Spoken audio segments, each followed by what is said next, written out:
Start. Hello friends, welcome to all of you on my YouTube channel Sarkari Bharat. दोस्तों, जैसा कि आप सभी को पता है, सीटेट के अंतर्गत चाहे हिंदी हो या इंग्लिश हो, दोनों ही 30 नंबर का आपका पेपर पूछा जाता है। तो मैं इस वीडियो के अंदर आपको हिंदी के गद्यांश से रिलेटेड बात करने वाला हूं। हिंदी की बात करें तो इसमें कुल मिलाकर 30 प्रश्न पूछे जाते हैं, जिसमें 30 प्रश्न आपके हिंदी से होते हैं और 15 प्रश्न आपके हिंदी के गद्यांश होता है और एक पद्यांश आता है। तो 10 नंबर का इसके अंतर्गत आपको गद्यांश देखने को मिलेगा और यहाँ पर 5 नंबर का आपको पद्यांश देखने को मिलेगा। तो दो चीजें यहाँ पर देखने को मिलती हैं, गद्यांश और पद्यांश। 10 नंबर का गद्यांश होगा, 5 नंबर का आपका पद्यांश पूछा जाएगा। बाकी 15 नंबर की अगर बात करें तो यहाँ पर पेडागोगी देखने को मिलती है। गद्यांश और पद्यांश बहुत आसान पूछे जाते हैं, बहुत ही लो लेवल के पूछे जाते हैं, आसान आसान प्रश्न इसमें पूछे जाते हैं। तो गद्यांश को कैसे सॉल्व करें, पद्यांश को कैसे सॉल्व करें, उसके लिए बेस्ट तरीके से मैं आपके लिए लेकर आया हूं। अगर आप ये पेपर है आपका 2023 में हुआ था, सीटेट का पेपर, जिसके अंतर्गत ये गद्यांश आपसे पूछा गया था। तो यही प्रश्न डायरेक्टली आपके एग्जामिनेशन में देखने को मिल सकते हैं और ऐसे ही गद्यांश आपको देखने को मिलेंगे। बाकी जो गद्यांश के टॉपिक्स रहते कुछ इसी प्रकार के आपको देखने को मिलेंगे। जब आप पेपर देने जाओगे तो मेरे भाई यहाँ पर आपको ऐसे ही प्रश्न आपको देखने को मिलेंगे। क्लियर है? तो मैं आपका समय बर्बाद नहीं करूंगा। गद्यांश को कैसे चुटकियों में सॉल्व कर पाएंगे, ये आपके लिए महत्वपूर्ण रहने वाला है। तो गद्यांश को सॉल्व करने का तरीका देख लीजिए। अगर आपने ये तरीका देख लिया तो आप अपने कम से कम 15 में से ये मान लीजिए 13 या 14 का स्कोर बहुत अच्छे से कर जाओगे।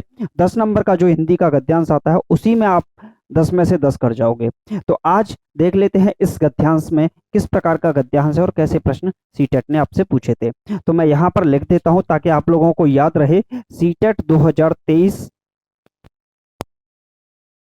था और ये आया था आपका जनवरी के महीने में। तो जनवरी का पेपर है, तो ये आप लोग समझदार हैं और इसको ध्यान में रखते हुए इसको पढ़िएगा। देख लिए, दिए गए गद्यांश को ध्यानपूर्वक पढ़िए और पूछे गए प्रश्न का विकल्प चुनिए।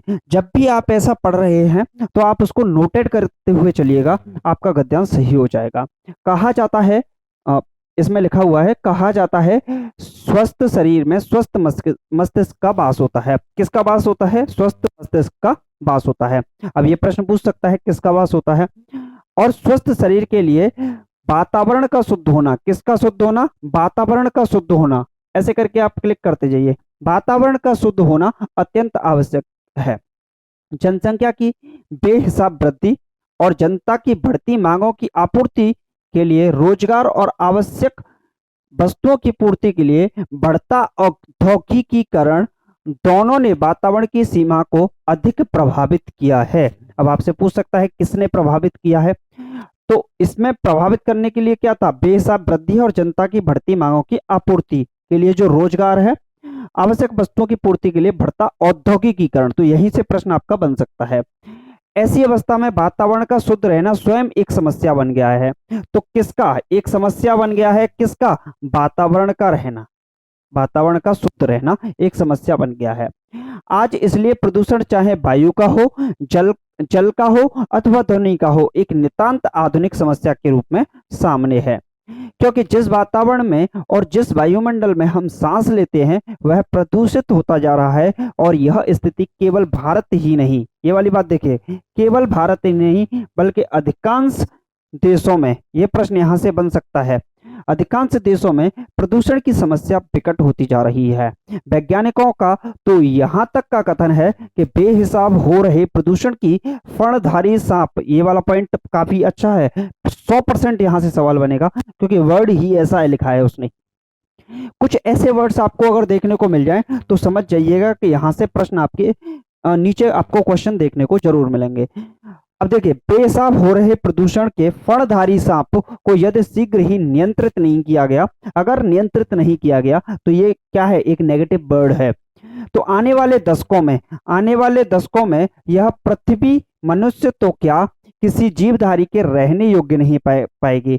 ना तो मनुष्य रह पाएगा, ना ही जीवधारी रह पाएंगे, वनस्पतियां तक नहीं पनप पाएंगी, प्राणी के जीवन का तो प्रश्न ही नहीं है। यानी कि अगर ये प्रदूषण को नियंत्रित नहीं किया तो मनुष्य भी नहीं रह पाएगा, जीवधारी भी नहीं रह पाएंगे, वनस्पतियां नहीं पनप पाएंगी, प्राणी का जीवन भी संभव नहीं हो पाएगा। तो इस पर प्रश्न आपसे पूछेगा। अब देखिए, जो मैंने डार्क किए हैं, मेन मेन पॉइंट को मैंने डार्क कर दिया है, यही से प्रश्न आपका बनेगा। गद्यांश के आधार पर स्वस्थ शरीर के लिए आवश्यक है, तो पहले ही बोला था, स्वस्थ शरीर में ही स्वस्थ मस्तिष्क का वास होता है, और स्वस्थ शरीर के लिए वातावरण का शुद्ध होना अत्यंत आवश्यक है। यही पूछा है ना, क्या आवश्यक है, तो वातावरण का शुद्ध होना। तो मैंने पहले ही वातावरण पर कर दिया था क्लिक, शुद्ध होना। तो गद्यांश के आधार पर स्वस्थ शरीर के लिए आवश्यक है शुद्ध वातावरण। शुद्ध अच्छे स्वास्थ्य की जरूरत नहीं, भावनाओं की तो पूरी गद्यांश में बात ही नहीं की गई है, शुद्ध मनोभाव की बात नहीं की गई है मेरे भाई। अगर गद्यांश के अंतर्गत किसी वर्ड की बात ही ना की गई हो, तो ये मान लीजिए 99% आपका आंसर वो नहीं होता है, वो गलत होता है। क्लियर? गद्यांश के अंतर्गत 100% आपकी बात की गई होती है।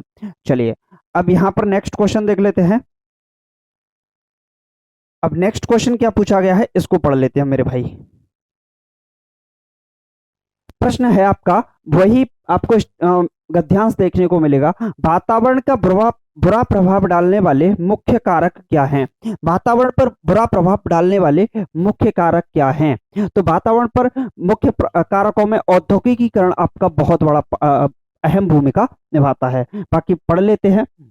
जनता की बढ़ती मांगे और पूर्ति, जनता की बढ़ती मांगों और पूर्तियों से आप वातावरण को शुद्ध या अशुद्ध कहना गलत होगा, क्योंकि जनता की तो मांगे आज भी हैं, आज से 10 साल पहले भी थी, आज से 100 साल पहले भी थी, 1000 साल पहले भी थी। तो जनता की बढ़ती मांग और रोजगार की बात कर रहे हैं, तो फिर यहाँ पर एक अलग पॉइंट बन जाएगा।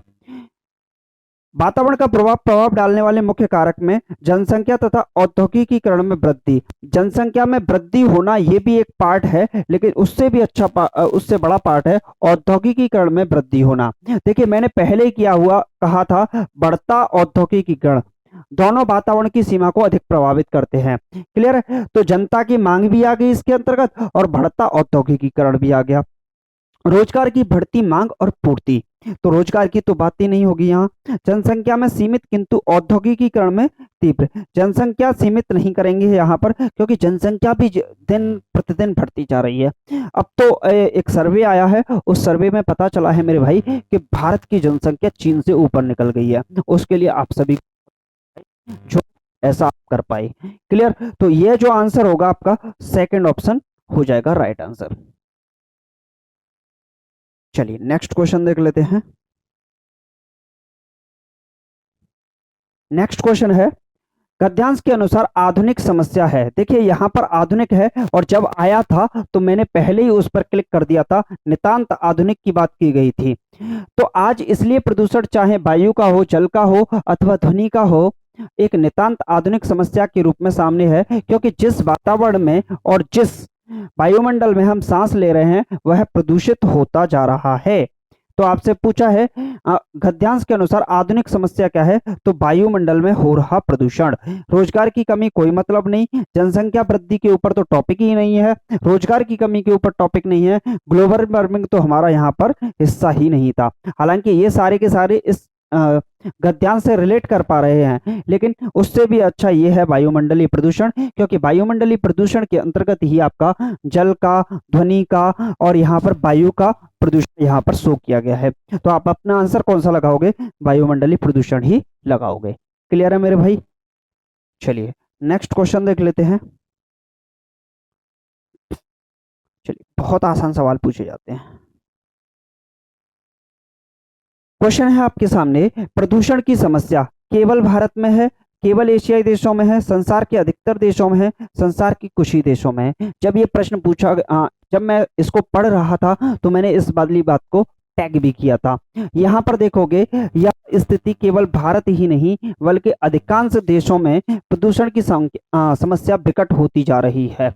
यानी कि अधिकांश देशों में, अधिकतर देशों में ये समस्या आपकी विकट होती जा रही है। तो देखा ना आपने, जैसे जैसे क्वेश्चन है और वैसे वैसे ही आपके यहाँ पर प्रश्न देखने को मिल रहे हैं। मतलब गद्यांश से आपका प्रश्न सीधा का सीधा उठाया है, कोई फेरबदल नहीं है।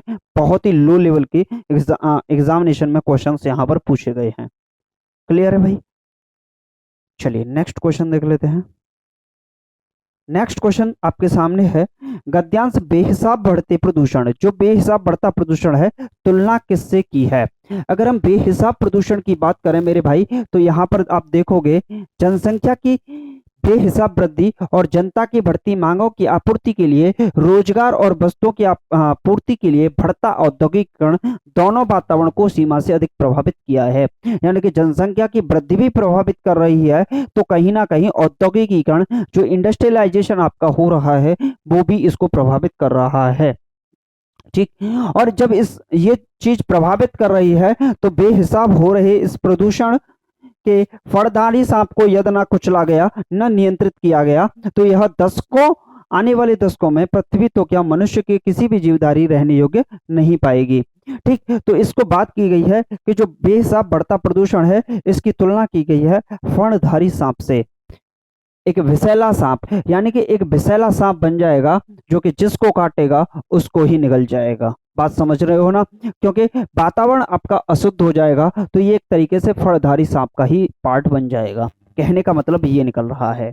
क्लियर है? और यहाँ पर तो आपके गद्यांश के अनुसार ही वर्ड आपको देखना था। बहुत आसान है भाई मेरे। चलिए नेक्स्ट क्वेश्चन।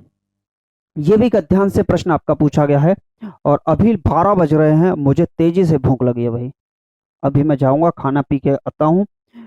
रात को 12 बजे ये वीडियो शूट हो रही है आपके लिए, तो एक इस बात के लिए कुछ ना हो तो बस इस बात के लिए ही आप इस चैनल को सब्सक्राइब कर दीजिएगा, क्योंकि रात को 12 बजे वीडियो बना रहा हूं, तो मेरा मोटिवेशन तो बिल्कुल डाउन है। आपके सब्सक्राइब से, लाइक से, शेयर से शायद बढ़ जाए। बाकी आप लोगों की इच्छा है, करना चाहें कर दीजिएगा, नहीं तो कोई बात नहीं। चलिए, आने वाले दशकों में यह पृथ्वी मनुष्य तो क्या किसी भी जीवधारी योग्य नहीं रह पाएगी। ये वाली बात की गई थी। आने वाले दशकों में यह पृथ्वी मनुष्य तो क्या किसी भी जीवधारी के रहने योग्य नहीं रह पाएगी। वनस्पतियां तक नहीं पनप पाएंगी, प्राणी का जीवन तो संभव ही नहीं हो पाएगा, प्रश्न ही नहीं है। तो आने वाले वर्षों में क्या होगा? पृथ्वी पर मनुष्य का अस्तित्व समाप्त हो जाएगा। मनुष्य का, पृथ्वी पर जंतुओं का अस्तित्व समाप्त हो जाएगा।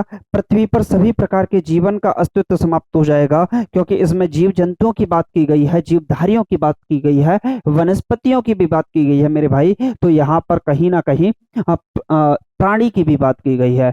चाहे प्राणी हो, जीवधारी हो, वनस्पति हो, ये सारे के सारे ये इनका अस्तित्व समाप्त हो जाएगा। तो थर्ड ऑप्शन बिल्कुल सही हो जाएगा।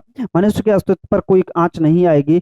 आप गंदगी फैलाते रहिए, आप वायुमंडल को प्रदूषण करते रहिए, जल को मत बचाइए, मृदा प्रदूषण करते रहिए, तो कहीं ना कहीं ये सारी की सारी चीजें खतरे में आ जाएंगी। अस्तित्व तो ये मान लीजिए, आंच आने की क्या बात चल रही है, आंच मतलब बिल्कुल ही समाप्त कर देगा ये आपको। बात समझ रहे हैं ना मैं क्या कहना चाह रहा हूँ? चलिए नेक्स्ट क्वेश्चन देख लेते हैं। अब यहाँ से कुछ क्वेश्चन ग्रामर के आधार पर आएंगे, ये भी आपको देखने को मिल सकते हैं। तो प्रश्न है मेरे भाई, नियंत्रित शब्द में प्रत्यय क्या है? अगर हम प्रत्यय की बात करें, तो प्रत्यय बाद में आता है। प्रत्यय कहाँ आता है? बाद में आता है। और उपसर्ग की बात करें, उपसर्ग की बात करें, तो उपसर्ग पहले आता है। पहले जो मूल शब्द होगा, उस मूल शब्द के बाद में आता है आपका प्रत्यय, और उस मूल शब्द के पहले आता है आपका उपसर्ग।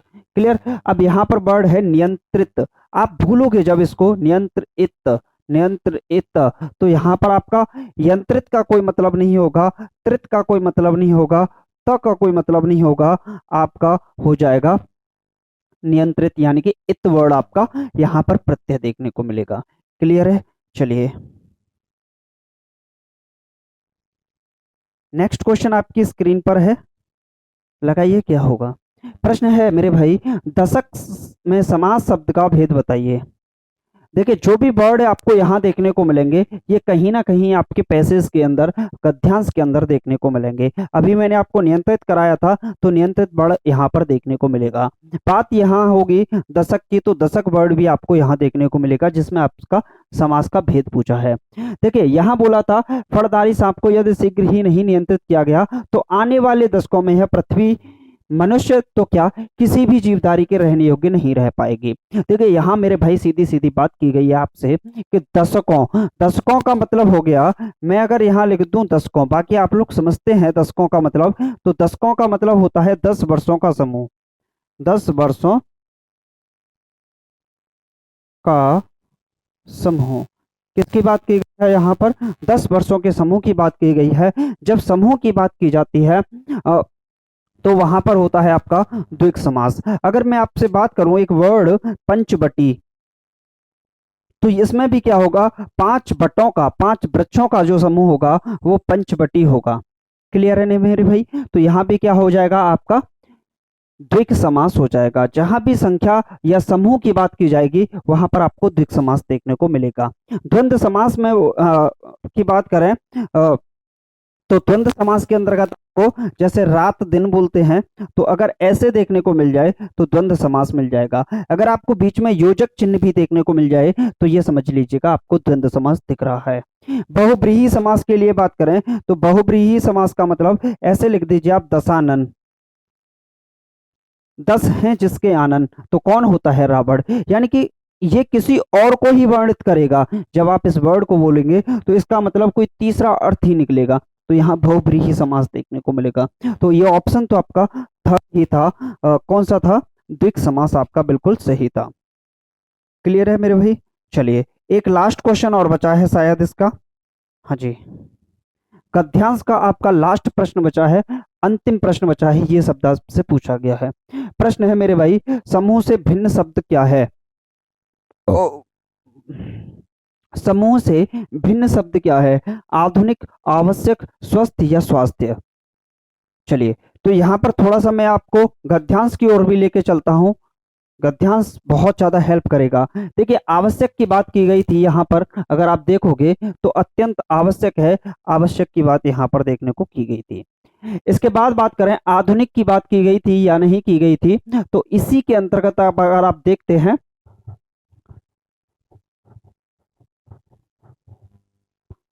इसी पैसेज के अंतर्गत आप देखते हैं तो आधुनिक समस्या की बात भी यहाँ पर की गई थी। अगर यहाँ पर बात करें मेरे भाई स्वस्थ की बात की गई थी कि नहीं, तो यहाँ पर देखिए स्वस्थ शरीर में ही स्वस्थ मस्तिष्क का वास होता है, लेकिन स्वास्थ्य की बात कहीं पर नहीं की गई है। तो आप पैसेज को देखकर भी आंसर लगा सकते थे। इसका आंसर देना थोड़ा टफ था, लेकिन अगर आप पैसेज को ढंग से पढ़ते, वर्ड्स को क्लियर करके पढ़ते, तो आप इसका आंसर दे पाते। तो समूह से भिन्न कौन सा हो जाएगा? आपका स्वास्थ्य हो जाएगा, जो कि आपकी हेल्थ हो जाएगी। स्वस्थ और स्वास्थ्य में आपका डिफरेंस होगा।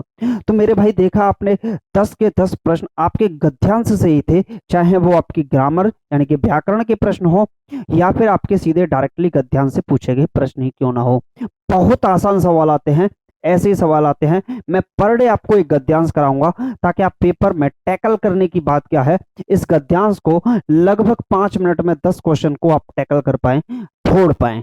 क्लियर है? तो बाकी आप लोगों से मिलते हैं नेक्स्ट वीडियो में। और गद्यांश को करने का तरीका पर डे आपको मैं सिखाऊंगा। सीटेट में आप 10 में से 10 गद्यांश में, 5 में से 5 पद्यांश में लेकर आओगे। अगर मेरे तरीके से जाओगे लगभग 8 मिनट में 15 के 15 क्वेश्चन को आप सॉल्व कर दोगे। बाकी आप लोगों के ऊपर डिपेंड करता है। अगर आपको नोटिफिकेशन नहीं मिलता है तो सब्सक्राइब वाले बटन को जब दबाओगे तो वहां पर ऑल के नोटिफिकेशन को दबाइएगा, ऑल पर्सनलाइज्ड, तो वहां पर आपको घंटा मिलेगा और घंटे से आपको सीधा नोटिफिकेशन मिलेगा। तो चैनल को सब्सक्राइब कर लीजिएगा और हाँ, शेयर करना तो बिल्कुल मत भूलिएगा। और अगर नहीं करते हैं तो लाइक तो कर ही दीजिएगा, क्योंकि आपका इसमें सिर्फ उंगली ही घिसेगी और इससे ज्यादा कुछ घिसने वाला नहीं है। जीवन तो वैसे ही घिस रहा है, उंगली को और घिस लीजिए, शायद इसी से बेड़ा पार हो जाए। तो मिलते हैं नेक्स्ट वीडियो में। Thank you for watching this video.